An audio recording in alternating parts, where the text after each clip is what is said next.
Hezbollah, Mossad, Hamas అసలు hot topic. గత 2 రోజులుగా దెబ్బ మీద దెబ్బ. హమాస్ ఇప్పటికే తుడిచిపెట్టుకుపోయిందని చెప్తున్నా కూడా ఇప్పటికీ ఇజ్రాయెల్ ఫోర్సెస్ అంత ఈజీగా నమ్మట్లేదు. ఎక్కడ ఏ బంకర్ దాగుందని నిన్న కూడా 2 కిలోమీటర్ల బంకర్ను ఒకదాన్ని బయటకు తీసుకొచ్చారు. ఇటు పక్కన ఇటుపైకు హిజ్బుల్లా పైన దాడి చేస్తూనే ఇటు హమాస్ను కూడా వదిలిపెట్టట్లేదు. ఇంకో పైన హౌతీల పైన దాడి చేశారు. హిజ్బుల్లా చీఫ్ని చంపేసి ఒక్క రోజులోనే నెక్స్ట్ చీఫ్ అనుకునేటువంటి వ్యక్తిని కూడా వాళ్ళు చంపేశారు. హిజ్బుల్లా పని అయిపోయిందా? హమాస్ పని అయిపోయిందా? తిరిగి వచ్చేటువంటి అవకాశం ఉందా? ఇది ప్రపంచ దేశాలపైన, ముఖ్యంగా మన భారతదేశం కానీ అమెరికా లాంటి దేశాలపై ఎట్లాంటి ప్రభావం చూపుతాయి? ఇది ఓవరాల్గా మనం తీసుకున్నప్పుడు ఒక విధంగా ఇజ్రాయిల్కి ఒక పెద్ద విజయమే. ఎందుకంటే ఈరోజు ఇజ్రాయిల్ ఏదైతే యుద్ధం చేస్తోందో ఈ తీవ్రవాద సంస్థలతో, అది నిజంగా ఒక పెద్ద విజయం వైపు నడుస్తుందని మనం చెప్పొచ్చు. అందుకు కారణాలు ఇజ్రాయెల్ చేతిలో ఉన్న సాంకేతిక పరిజ్ఞానం కావచ్చు, యుద్ధ పరిజ్ఞానం కావచ్చు, లేదా మిలిటరీ హార్డ్వేర్ కావచ్చు, ఇంటెలిజెన్స్ కావచ్చు.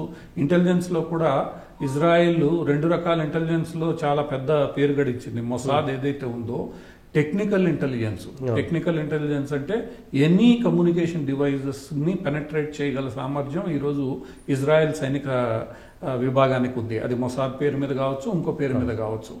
రెండోది హ్యూమన్ ఇంటెలిజెన్స్ కూడా ఇజ్రాయెల్ ఎంత ప్రాముఖ్యత ఇస్తుందంటే, ఇప్పుడు లెబనాన్లో కూడా ఈరోజు వస్తున్న వార్త ఏంటంటే, ఈ హిజ్బుల్లా చీఫ్ని నసరుల్లాని చంపడానికి సమాచారం ఇచ్చింది ఒక ఇరాన్ గూఢాచారి అని ఈరోజు వస్తున్న వార్తలు.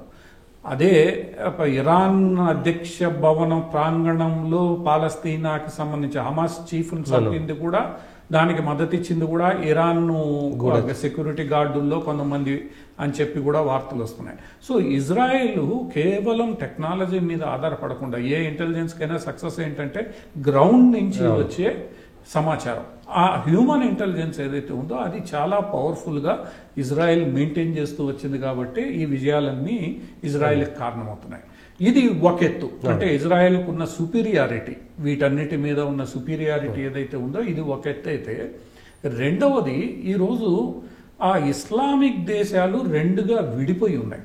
విడిపోయి ఒక వర్గం దేశాలు ఏవైతే ఉన్నాయో, ముఖ్యంగా సున్నీ మెజారిటీ ఉన్న దేశాలు ఏవైతే ఉన్నాయో, సౌదీ అరేబియా కావచ్చు, లేదా ఖతార్ కావచ్చు, లేదా ఒమన్ కావచ్చు, యుఏఈ కావచ్చు, దుబాయ్, గల్ఫ్ దేశాల్లో ఎక్సెప్ట్ యమన్ లో కూడా సగమే హూతీలు ఉన్నారు, సగం ఇంకా యమన్ దేశం పాలనలో ఉంది. సో ఈ సున్నీ డామినేటెడ్ దేశాలు ఏవైతే ఉన్నాయో, ఈజిప్ట్ కావచ్చు, ఇవన్నీ కూడా ఈరోజు యుద్ధం చేసే పరిస్థితులు లేవు. ఎందుకంటే వాళ్ళు ఈ సున్నీ తీవ్రవాదం, ముఖ్యంగా అల్ ఖైదా, ఐసిస్ల కారణంగా వాళ్ళు ఎదుర్కొన్న ఇబ్బందులు ఏవైతే ఉన్నాయో ఆ ఇబ్బందులు వాళ్ళల్లో భయాన్ని కలగజేసాయి. ఎందుకంటే ఇవన్నీ రాచరిక పాలనలో ఉన్న దేశాలు, ఒక రాజు కుటుంబం పాలిస్తున్న దేశాలు. ఈ సున్నీ తీవ్రవాదం ఐసిస్ పేరు మీద ఏదైతే ఉందో ఆ తీవ్రవాదం ఆ కుటుంబాల పాలనకే ఒకానొక స్టేజ్లో ఇబ్బంది తీసుకొచ్చాయి, సవాల్ విసిరాయి. నీకు ఈజిప్టు, లిబియా, అల్జీరియా ఈ దేశాలు ఏవైతే ఉన్నాయో నార్త్ ఆఫ్రికన్ కంట్రీస్లో ముస్లిం బ్రదర్హుడ్ పేరుతో ఇదే సున్నీ, అది తీవ్రవాదం అనాలనా లేదా తీవ్రవాదం అంటే ప్రజాస్వామ్య ముసుగులో ఉన్న తీవ్రవాదం అనాలనా, అక్కడ ప్రభావం చూపించే ప్రయత్నం జరిగింది. అక్కడ ఏం జరిగిందో మనం చూసాం. రెజీమ్స్ అంటే ప్రభుత్వాలు మారిపోయాయి. లిబియా గడాఫీ మారిపోయాడు, ఈజిప్ట్లో అధ్యక్షుడిని చంపేశారు, అల్జీరియాలో అధ్యక్షుడిని మార్చారు. సో ఎప్పుడైతే ఇవన్నీ జరుగుతూ వచ్చాయో, ఇరాక్లో, సిరియాలో ఐసిస్ బలపడుతూ వచ్చిందో వీళ్ళందరికీ భయం పట్టుకుంది. సౌదీ రాజ కుటుంబానికి కావచ్చు, ఖతారీ కుటుంబానికి కావచ్చు, లేదా ఇంకో కుటుంబానికి కావచ్చు. సో వీళ్ళందరూ ఈరోజు ఆ తీవ్రవాదం మాకొద్దు అనుకునే పరిస్థితికి వచ్చారు. ఆ పరిస్థితుల్లోనే వీళ్ళు ఆఫ్ఘనిస్తాన్ కూడా శాంతింపజేశారు. ఆఫ్ఘనిస్తాన్లో తాలిబాన్లది కూడా ఒక రకంగా ట్రంప్ ఆ రోజు ఒక కీలక పాత్ర పోషించిన వేళ వీళ్ళు తాలిబాన్ని ట్రంప్ దగ్గరికి తీసుకొచ్చి చర్చలు జరిపి ఈరోజు ఆఫ్ఘనిస్తాన్ ఇష్యూని సెటిల్ చేసుకున్నారు. సో ఒక రకంగా ఈ సున్నీ దేశాలన్నీ కూడా ఈరోజు తీవ్రవాదానికి మద్దతు ఇచ్చే పరిస్థితి లేదు, ఇంక్లూడింగ్ పాకిస్తాన్ ఇంకా తేల్చుకోలేకపోయినా పాకిస్తాన్ చేయగలిగింది ఏం లేదు ఈ మొత్తం వ్యవహారంలో. టర్కీ కూడా పెద్దగా చేసేది, ఎందుకంటే టర్కీ నాటోలో భాగంగా ఉంది కాబట్టి Okay. టర్కీ ఓపెన్ గా వీళ్ళకి ఇచ్చే మద్దతు లేదు. టర్కీ కూడా ఒక రకంగా సున్నీ దేశమే. అవును. సో ఈ దేశాలు ఏవైతే ఉన్నాయో అవి ఈ రోజు ఇబ్బంది పెట్టే ఇజ్రాయెల్ కి ఇబ్బంది పెట్టే పరిస్థితులు లేవు. ఈ దేశాలన్నీ కూడా ఇజ్రాయెల్ తో ఒప్పందాలు చేసుకున్నాయి. అంతకుముందు ఈ దేశాల మీద ఇజ్రాయెల్ విమానాలు వెళ్లే అవకాశం లేదు.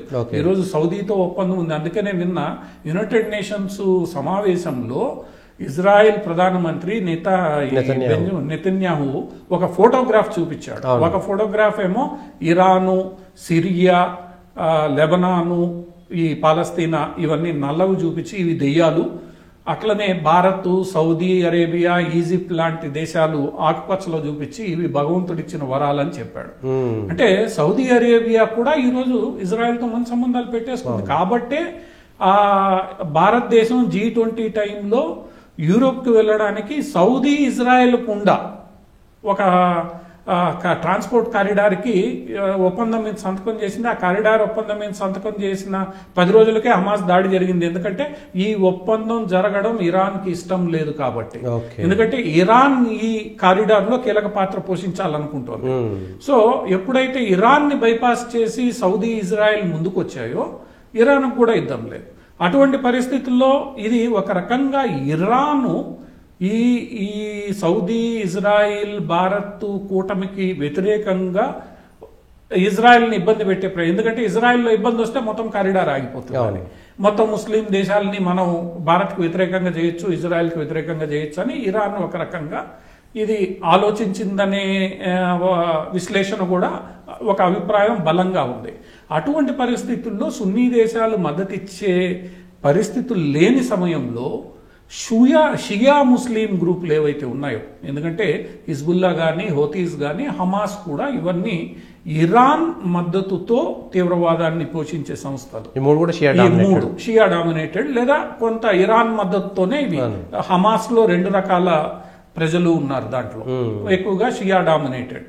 సో ఈ షియా డామినేటెడ్ తీవ్రవాద సంస్థలు చేస్తున్న అరాచకానికి ఈరోజు గల్ఫ్ దేశాలు, ఇతర ముస్లిం దేశాలు మాట్లాడే పరిస్థితుల్లో లేవు. సో ఆ పరిస్థితుల్ని ఇజ్రాయెల్ చాలా సద్వినియోగం చేసుకుంటారు.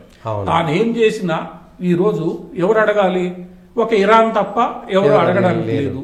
హూతీలు దాడి చేస్తారు, హమాస్ దాడి చేస్తుంది, హిజ్బుల్లా దాడి చేస్తుంది. దాంట్లో కూడా హమాస్ దాడి చేస్తే హమాసే చేస్తుంది కానీ పాలస్తీనా ప్రజలంతా దానికి సపోర్ట్ లేదు. ప్లస్ హెజ్బుల్లాకు లెబనాన్ ప్రజలందరూ సపోర్ట్ లేదు. హూతీలకు కూడా సగం ప్రజలు సపోర్ట్ లేదు. అటువంటి పరిస్థితుల్లో ఇజ్రాయెల్ కి ఒకటి మనోధైర్యం, నైతిక బలం, రెండోది సహజంగా వాళ్ళకి ఇంటెలిజెన్స్ పరంగా, మిలిటరీ పరంగా ఉన్న ఆధిపత్యం, ఇవన్నీ ఎప్పుడైతే కలిశాయో ఫస్ట్ ఇజ్రాయెల్ టార్గెట్ ఏం పెట్టుకునింది?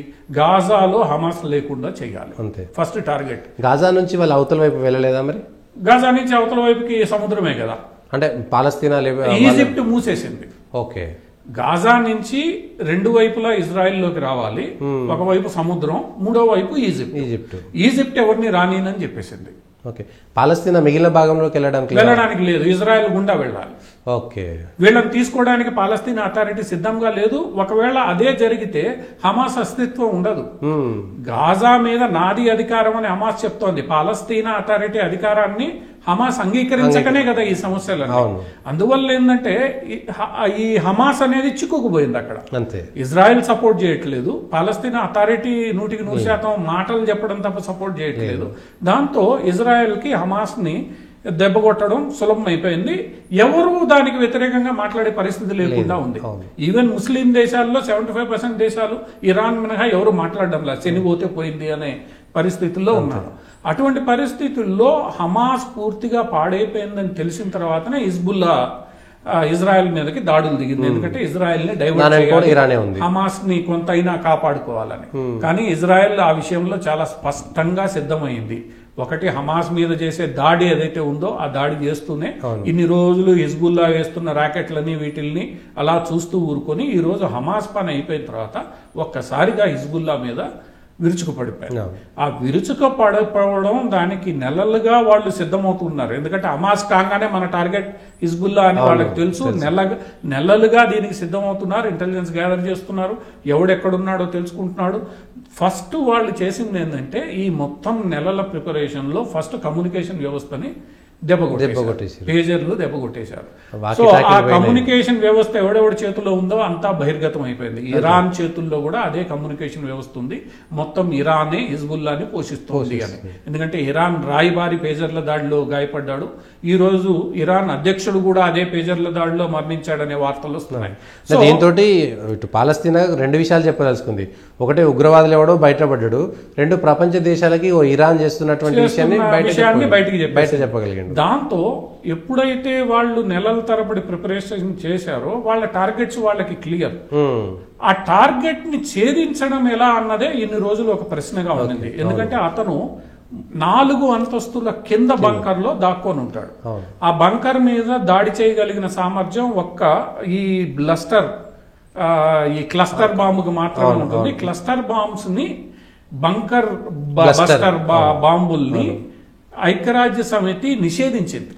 ఓకే, ప్రజలున్న చోట వీటిని వాడకూడదు, ఎందుకంటే అవి కలిగించే విధ్వంసం అదొక కన్వెన్షన్ ఉంది, అంతర్జాతీయ ఒప్పందం ఒకటి ఉంది, వీటిల్ని ప్రజలు ఎక్కువగా ఉన్న చోట వాడకూడదని. కానీ ఇక్కడ కన్వెన్షన్ ఏం లేదు. ఇజ్రాయెల్ సిద్ధమైపోయింది 4 అంతస్తుల కిందకి పెనట్రేట్ నేను చెయ్యాలి. 6 అంతస్తులు 7 అంతస్తులు 7 మధ్యలో 1 అంతస్తు కింద 4 మొత్తం 5 7 5 12 అంతస్తుల కింద. సో ఇజ్రాయెల్ దానికి సిద్ధం ఎంత పకడ్బందీగా సిద్ధం చేసిందంటే చుట్టూ ఉన్న, ఎందుకంటే అక్కడి నుంచి వెళ్ళడానికి 3 సొరంగాలు ఉన్నాయని చెప్పి వాళ్ళు అర్థం చేసుకున్నారు. ఆ సొరంగాలు ఏ బిల్డింగ్లోకి వస్తున్నాయి, చుట్టూ ఉన్న 5 బిల్డింగ్లోకి వస్తున్నాయి. ఫస్ట్ వాళ్ళు ఏం చేశారంటే ఆ చుట్టూ ఉన్న 5 బిల్డింగుల్ని కూల్చేశారు. కూల్చేసి ఆ సొరంగాల గుండా బయటికి రావడానికి వీలు లేని పరిస్థితి చేసి వెంటనే అసలు బిల్డింగ్ మీద వాళ్ళు అంటే 80కి పైగా దగ్గర 100 చిల్లర బాంబులు వేశారన్నది వస్తున్న వార్త. అంటే ప్రతి సెకండ్కి 8 టన్నులు బాంబులు దాని మీద వేస్తే అక్కడ ఏమీ ఉండదు, మండిపోయి ఎవడో ఇనుమున్నా బిల్డింగ్ ఉన్నా పూర్తిగా మండిపోయి వేడి పుట్టి చచ్చిపోతారు. ఆ స్థాయిలో ఇజ్రాయెల్ చేయడం అక్కడ ఉన్న అందరూ వాడు అసలు యాక్చువల్గా ఇంకొక వార్త ఏంటంటే వాళ్ళందరూ అక్కడ కలవడానికి ఏంటంటే ఒక్కసారిగా భూమి మీద హిజ్బుల్లా ద్వారా ఇరాన్ బ్యాకింగ్ తో ఇజ్రాయెల్ మీద అటాక్ చేయాలి అనేది. అంటే సైన్యాన్ని ముందుకు తీసుకెళ్ళి దానివల్ల ఏంటంటే ఇజ్రాయెల్కి ఇబ్బంది వచ్చేది, భూమి మీద పోరాటం చేయడం కష్టం. అందువల్ల ఏంటంటే ఇజ్రాయెల్ డెసిషన్ తీసేసుకుంది. దానికి అతను యునైటెడ్ నేషన్స్ లో ఉన్నాడు ప్రైమ్ మినిస్టర్ యునైటెడ్ నేషన్స్ నుంచి ప్రసంగించి బయటికి రాగానే అనుమతి వచ్చింది, ఆపరేషన్ స్టార్ట్ చేశారు. ఎందుకంటే లేట్ చేస్తే మళ్ళీ అతను దొరకడు, ఇరాన్ వెళ్ళిపోతాడనే ఒక సమాచారం. ఇరాన్ విమానం అక్కడికి చేరుకోవడానికి ఇంకా 1 గంట టైం ఉంది. అతన్ని తీసుకెళ్లడానికి ఇంకో 2 గంటల్లో ఇరాన్ విమానం వస్తుందన్న సమాచారం ఉంది. దాంతో ఎయిర్పోర్ట్ ని సీజ్ చేశారు, ఇక్కడ బాంబులు వేసేశారు. వస్తున్న ఇరాన్ విమానానికి వార్నింగ్ ఇచ్చారు, నువ్వు ఇటు వస్తే నిన్ను పేల్చేస్తామని. వాడు వెనక్కి వెళ్ళిపోయాడు. ఇరాన్ విమానం ఏదైతే ఉందో ఆ విమానం వెనక్కి వెళ్ళిపోయింది. ఇతని మీద వేశారు. వేయడంతో కేవలం నసరుల్లానే కాదు కొంతమంది కీలకమైన వ్యక్తులు కూడా చనిపోయారు అనేది. దాంట్లో నసరుల్లా కూతురు ఎవరైతే కాదో తను చనిపోయింది, ఆమె మిలిటెంట్ కాదనేది, సివిలియన్ అనేది. కానీ ఏదైనా కూడా 5 బిల్డింగుల్లో ఉన్న సివిలియన్స్ అంతా 700-800 మంది చనిపోయారు. కానీ తప్పదు, ఎందుకంటే అడ్డం పెట్టుకుని నిన్న ఇజ్రాయెల్ కొన్ని ఫోటోలు రిలీజ్ చేసింది. ఎక్కడైతే హిజ్బుల్లా రాకెట్స్ ఉన్నాయో ఈ అపార్ట్మెంట్ బిల్డింగ్ లో 1 ఫ్లోర్ లో రాకెట్స్ పెడుతున్నారు. 7 ఫ్లోర్లలో 1 ఫ్లోర్ లో రాకెట్స్ ఉంటాయి, 7 ఫ్లోర్లలో ఫ్యామిలీస్ ఉంటాయి. సో నువ్వు హ్యూమన్ షీల్డ్ గా వాడుకుంటున్న వేళ నాకు అంతకు మించిన మార్గం లేదు. గాజాలో కూడా ఈ రోజు బయటపడుతున్నారు. అందువల్ల ఏంటంటే ఈ రోజు దీని మీద కూడా ఎవరు స్పందించారు? ఒక ఇరాన్ మాత్రమే స్పందించింది. ఇరాన్ కూడా ఎలా స్పందించింది? ఇజ్రాయెల్ చేస్తున్న పనికి ఈ రోజు ఇరాన్ లో కూడా ఎంత భయం పుట్టుకుంది.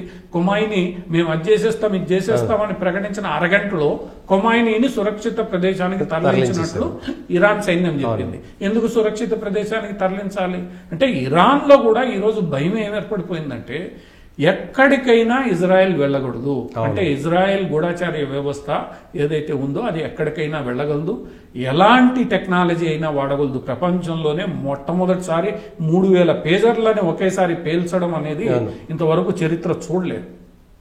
ఏకకాలంలో పేజర్లే కాదు, వాకీ టాకీలు, సోలార్ హీటర్లు, ఎలక్ట్రానిక్ గాడ్జెట్స్ అన్నింటినీ రేపు ఇరాన్ లో ఏది ఉందో, ఏది కొన్నారో, ఏది పేలుతుందో తెలియని భయంతో ఈరోజు వాళ్ళు వాళ్ళ లీడర్ని దాచిపెట్టుకునే పరిస్థితి. అందువల్ల ఇక్కడ ఇజ్రాయిల్కి ఉన్న ఆ కమిట్మెంటు, దానికి తగినట్లుగా వాళ్ళు సిద్ధం చేసుకున్న ఆర్మీ, సపోర్ట్గా ఉన్న హార్డ్వేరు, టెక్నికల్ సుపీరియారిటీ, దానికి కావాల్సిన హ్యూమన్ ఇంటెలిజెన్సు, దానికి కావాల్సిన కమిట్మెంటు. రెండోది, ఈ గల్ఫ్ దేశాల్లో సున్నీ మెజారిటీ దేశాలన్నీ నిశ్శబ్దంగా ఉండడం, ఇంకా తీవ్రవాదం వద్దనే నిర్ణయానికి వచ్చి అమెరికా, భారత్ లాంటి దేశాలు కూడా గమ్మునుండడం, ఎటువైపు తీసుకోకుండా.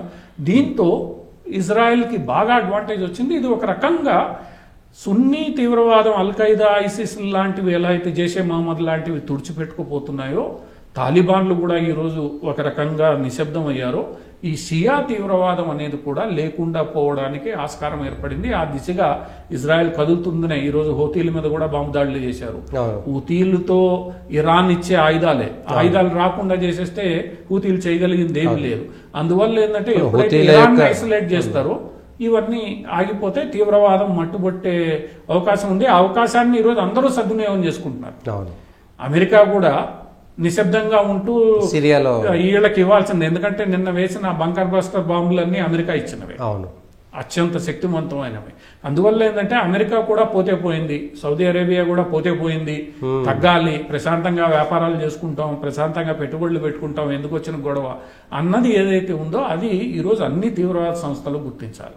ముఖ్యంగా మన భారతదేశంలో, ఈ బంగ్లాదేశ్లో ఈ మధ్య కాలంలో వచ్చిన కొన్ని వైపరీత్యాలు ఏవైతే ఉన్నాయో, మేము తీవ్రవాదం చేస్తాం, అది చేస్తామని, ఆ వైపరీత్యాలన్నీ ఈరోజు అర్థం చేసుకోవాల్సింది ఏంటంటే వీళ్ళందరూ ఎవడికి ఇంట్రెస్ట్ లేదు, మిమ్మల్ని ఎవడు కాపాడు రేపు అంతే. అందరూ ఇప్పుడు బంగ్లాదేశ్లో ఎరి తల్లేశారు, రష్యా కూడా బెదిరించింది, ఎక్కువ మాట్లాడితే నీకు నువ్వు డబ్బులు కట్టు అని. ఇండియా ఇచ్చేస్తోంది, అమెరికా సగం సపోర్ట్ చేస్తుంది, సగం సపోర్ట్ చేయట్లేదు, ఎందుకంటే అమెరికాకి భారత్ కూడా కావాలి. అంతే.